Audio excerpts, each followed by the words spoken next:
Assalamualaikum warahmatullahi wabarakatuh. A'udzubillahi minasyaitonirrajim. Bismillahirrahmanirrahim. Alhamdulillahi rabbil alamin, wa bihi nasta'in. Wassalatu wassalamu ala asyrafil mursalin wa ala alihi wa sahbihi ajma'in. Rabbi shrah li sadri wa yassir li amri wahlul 'uqdatam min lisani yafqahu qawli. Alhamdulillah, hari ini kita berpeluang lagi untuk sambung tafsir surah Saba, di mana hari ini kita akan masuk ayat yang ke-23. Rasa macam berat juga ya nak sambung satu hari satu ayat ni. Walaupun satu ayat je sehari ya, tapi bila dah buat hari-hari tu berat juga rupanya. Tapi terfikir macam manalah para Nabi alaihimussalatu Nabi Nuh alaihissalam yang Allah ceritakan berdakwah selama 1000 tahun kurang 50. Kan macam mana? Alfasanatin illa khamsina ama. 1000 tahun kurang 50. Maknanya 950 tahun. Siang malam tak berhenti ya. Siang malam tak berhenti. Masya Allah, kuatnya dia, sabarnya dia. Saya ni baru nak sampaikan tafsir satu ayat je sehari. Itu pun dah tak sampai sebulan dah. Dah penat. Bukan penat apa. Rasa macam berbaloi ke aku buat ni, macam tu lah, lebih kurang terfikir pada diri sendiri. Dan nak belek buku tu, nak belek tafsir ni, cuba nak faham apa maksud yang Allah nak sampaikan. Itu pun dah rasa berat juga kepala ni kan. Jadi harap-harap sahabat-sahabat tak jemulah untuk dengar ya. Dan kalau ada kebaikan itu, tolonglah share dan sebar-sebarkan ya. Mudah-mudahan Allah Subhanahu Wa Taala membuka hati kita untuk menerima kebenaran, insya-Allah. Okey, insya-Allah hari ini 23 Ramadan kita akan cuba memahami ayat yang ke-23. Allah berfirman, wala tanfa'u syafa'atu indahu illa liman azinalah. Jadi ini sambungan ayat yang ke-22 lah, tentang betapa ruginya orang yang menyembah selain Allah Subhanahu Wa Taala, kerana Tuhan-Tuhan yang disembah selain Allah itu, ataupun benda-benda yang mereka anggap Tuhan yang patut disembah selain daripada Allah itu sebenarnya tidak memiliki apa-apa, dan mereka juga tidak ada apa-apa share dalam pemilikan langit dan bumi, dan mereka juga tidak pernah memberi pertolongan kepada Allah Subhanahu Wa Taala dalam penciptaan dan pentadbiran langit dan bumi serta segala isinya. Jadi mereka semua yang disembah itu adalah hamba kepada Allah, makhluk Allah, takut kepada Allah. Khususnya kalau mereka sembah malaikat. Malaikat adalah hamba yang sangat patuh kepada Allah Subhanahu Wa Taala dan tidak ada apa-apa pemilikan. Jadi di sini Allah sebut tentang syafaat. Ya, syafaat ni biasanya kita faham di hari kiamat nantilah. Kan, semua kita berada dalam kesusahan di mana semua kita mengharapkan supaya kita selamat daripada siksa, selamat daripada neraka, selamat daripada dikenakan hukuman yang berat dan sebagainya lah. Jadi kita sangat perlu kepada syafaat ya, atau pertolongan. Jadi Allah sebut wala tanfa'u syafa'ah indahu, maknanya tidak ada siapa yang dapat memberi syafaat di sisinya. Maknanya tidak ada siapa yang dapat memberi pertolongan di sisinya. Jadi kalau kalau Allah sebut tidak ada siapa yang dapat memberi syafaat, jadi termasuklah Tuhan-Tuhan yang mereka sembah selain Allah sekarang. Kalau mereka sembah malaikat, malaikat tak dapat beri pertolongan di sisi Allah. Kalau mereka sembah berhala, berhala pun tak dapat memberi pertolongan di sisi Allah. Dahlah di dunia ini mereka tak punya apa-apa. Di akhirat nanti pun mereka tak dapat beri apa-apa pertolongan. Jadi kalau Allah nak masukkan mereka dalam neraka yang mereka duk sembah sekarang ni, sama ada malaikat ke, sama ada patung ke, sama ada manusia ke, sama ada apa pun, tak dapat merayu, tak dapat tolong merayu pada Allah. Ya Allah, selamatkanlah orang ni, dia dulu duk sembah aku. Tak dapat. Kan? Sebab tidak ada siapa yang dapat memberi syafaat di sisi Allah illa liman azinalah, kecuali orang yang Allah izin untuk memberi syafaat. Jadi maknanya ada dua aspek di sini. Siapa yang Allah izin, dan kalau Allah izin kepada seseorang itu untuk memberi syafaat, siapa orang yang dia boleh syafaatkan itu. Jadi orang yang tidak beriman kepada Allah, dia tidak dapat syafaat. Contohnya lah, siapa yang Allah izin? Rasulullah SAW, Allah izin untuk memberi syafaat. Tapi kepada siapa? Bukan kepada orang yang tak beriman.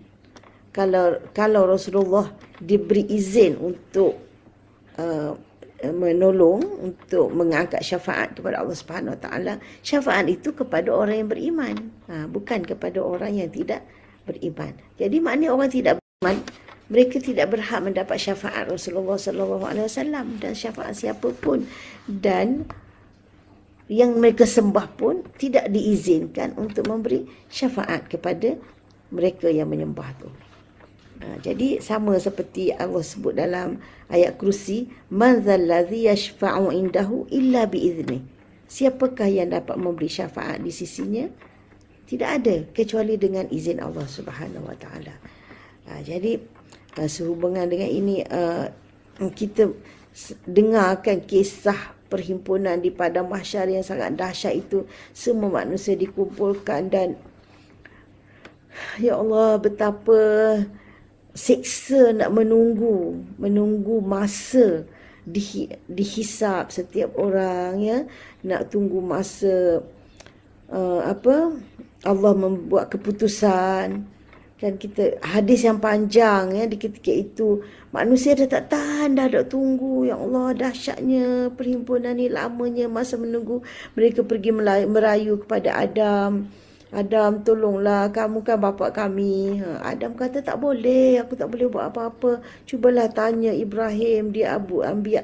Itulah, daripada Adam pergi kepada Nuh, pergi kepada Ibrahim, pergi kepada Nabi, semua Rasul-Rasul Ulil Azmi, pergi semuanya angkat tangan. Tak boleh, kami tak boleh.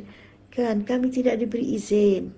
Jadi, sehingga akhirnya lah mereka pergi bertemu dengan Nabi Muhammad SAW, dan dialah diizinkan oleh Allah Subhanahu Wa Taala untuk memohon syafaat supaya disegerakan hisabnya. Allahu Akbar, ya. Tak tahulah nak bayangkan macam mana keadaan kita pada hari itu, ya. Jadi antara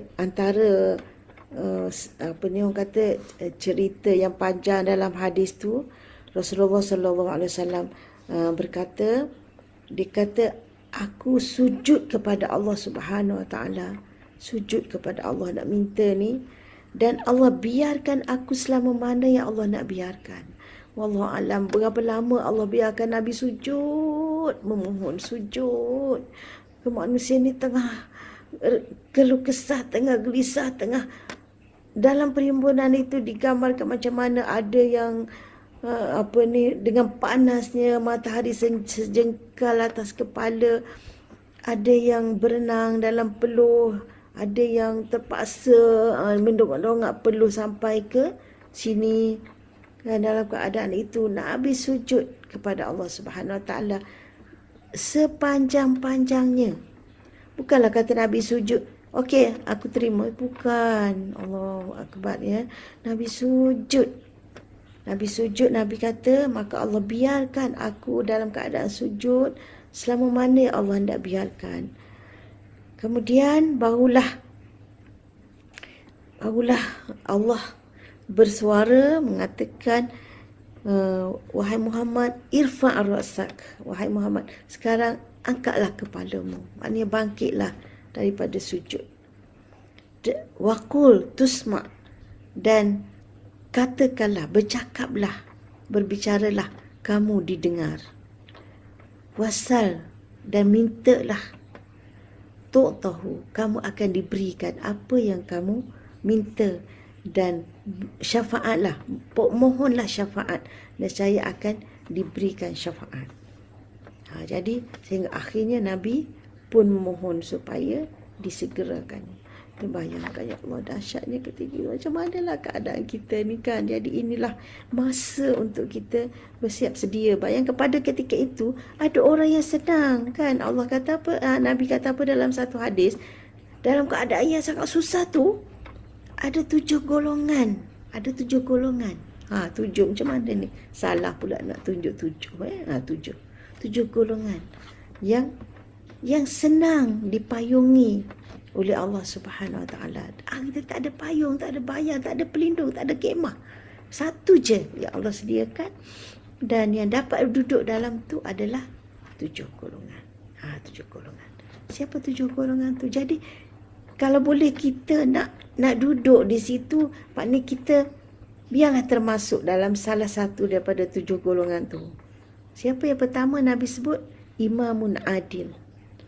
Pemimpin yang adil. Imam ni bukan imam solat. Imam ni pemimpin yang adil. Jadi macam mana orang kata Islam ni tak ada kaitan dengan politik? Kan? Bercakap pasal politik bukan tak ada kaitan dengan Islam. Tak ada, tengok. Imam yang adil Nabi sebut pertama sekali yang berhak duduk di bawah payung tu, bawah kemah tu. Jadi kalau Allah izin seseorang itu diangkat menjadi pemimpin, maknanya itu peluang besar untuk dia dapat duduk bawah kemah tu kalau dia berlaku adil. Allahu Akbar. Kalau tak adil, Allahu Akbar, tak adil, lawannya zalim lah. Kan? Jadi macam mana? Antara makna adil ni ialah meletakkan sesuatu pada tempatnya. Kan, jadi katakan seseorang itu dia memang dah tak layak nak jadi pemimpin, dia diambil juga. Maknanya dia dah tak adil, di situ dia dah tak adil. Kalau ada orang yang lebih layak tapi dia pergi rampas daripada orang tu, sedangkan dia tak ada kelayakan. Dia nak pegang satu kementerian yang tak ada kaitan pun dengan ilmu dia. Macam mana dia boleh berlaku adil dalam pimpinan itu? Sedangkan dia tak ada latar belakang ilmu. Contohnya lah, kan, Kementerian Alam Sekitar. Tapi dia tak ada ilmu tentang alam sekitar. Boleh tak dia memimpin kementerian itu dengan adil? Sedangkan ada orang lain yang lebih layak daripadanya. Itu contoh je. Okay, jadi imamun adil itu yang pertama, layak. Jadi kalau kita tidak dapat berlaku adil dalam kepimpinan kita, tak usahlah ambil, kan? Membahayakan diri sendiri. Nak buat apa? Pada saat itu kita tak boleh selamat kecuali dengan izin Allah Subhanahu Wa Taala. Jadi ikhwan dan akhwat, saudara-saudari, tuan-tuan dan puan-puan, pergilah cari hadis tentang 7 golongan itu dan tengoklah diri kita di mana. Adakah kita layak duduk di bawah kemah itu, di bawah payung itu? Ya. Okey. Wala tanfa'u syafa'atu indahu illa liman azinalah. Maknanya tak bermanfaat. Nak beri syafaat tak boleh. Kalau beri syafaat pun Allah tak terima. Jadi kalau dah begitu, tidak memberi keuntungan kepada kita, maka buat apa kita sembah dia sekarang? Tinggalkan sembahan. tinggalkan sembahan Tuhan-Tuhan selain Allah yang kita bukan kita lah, maknanya yang orang manusia duk sembah tu, yang kamu duk sembah selain Allah itu. Di dunia ini mereka tak punya apa-apa, di akhirat nanti mereka tak ada kuasa apa-apa. Jadi hatta idza fuzzi'a an qulubihim qalu madza qala rabbukum. Jadi maknanya bayangkan tadi dalam suasana penuh ketakutan, penuh kegurunan, ada suspend ni. Apa nak jadi ni? Apa nak jadi ni? Bila ni nak datang penghakiman ni dalam keadaan semua tak boleh nak gambarkan, takut. Akhirnya Allah hilangkan ketakutan. Maknanya orang kata dah reda dah rasa takut tu, barulah tersedar, tertanya-tanya. Apa keputusannya? Contohnya macam tu lah. Macam kita bayangkan murid-murid duk tunggu guru datang nak umumkan keputusan peperiksaan kan. Macam duduk resah dalam dewan ni. Alah, menggeletar masing-masing. Apalah ni, macam mana lah ni kan. Lulus ke tak lulus ke. Misalnya lah kan. Lepas tu tiba-tiba muncullah guru masuk dewan kan dengan kertas senarai nak umumkan siapa berjaya, siapa gagal. Jadi macam lega. Tapi masing-masing tertanya, apa ya keputusan dia. Macam itulah kan. Jadi itulah hatta idza fuzzi'a an qulubihim, bila hilang rasa takut dalam gementar dalam hati mereka, qalu madza qala rabbukum. Jadi masing-masing tertanya, apa keputusan, apa yang Allah dah kata, apa yang dah keluar ketetapan. Qalu, maka yang lain pula jawab. Ada yang kata qalu ni adalah malaikat yang jawab. Al-haq, kebenaran, ketepatan. Maknanya tak ada apa yang Allah cakap adalah sesuatu yang benar, yang tak ada yang lain kecuali yang benar. Maknanya kalau Allah dulu kata tak ada siapa yang kuasa kecuali dia, sekarang benarlah perkara itu berlaku. Tidak ada yang lain dah. Maknanya kalau dulu Allah dah kata siapa yang kafir, maka tempatnya di mana, benarlah sekarang akan berlaku. Kalau Allah kata siapa yang beriman, tempatnya di mana, maka sekarang benarlah. Kalau Allah kata tidak ada siapa yang dapat memberi manfaat kecuali dengan izinnya, maka sekarang benarlah. Jadi maknanya yang Allah kata itulah yang benar. Tidak ada lain kecuali yang benar. Qalul haq, sepatah aja dijawab. Al-haq, iaitu kebenaran, hakikat yang tidak boleh disangkal lagi. Kalau sekarang dipersoalkan, betul ke tak betul? Betul ke tak betul? Ya ke tak ya? Sekarang tak ada. Kebenaran akan terbukti, akan terselah. Tidak ada siapa yang dapat membantah. Tidak ada siapa yang dapat membangkang.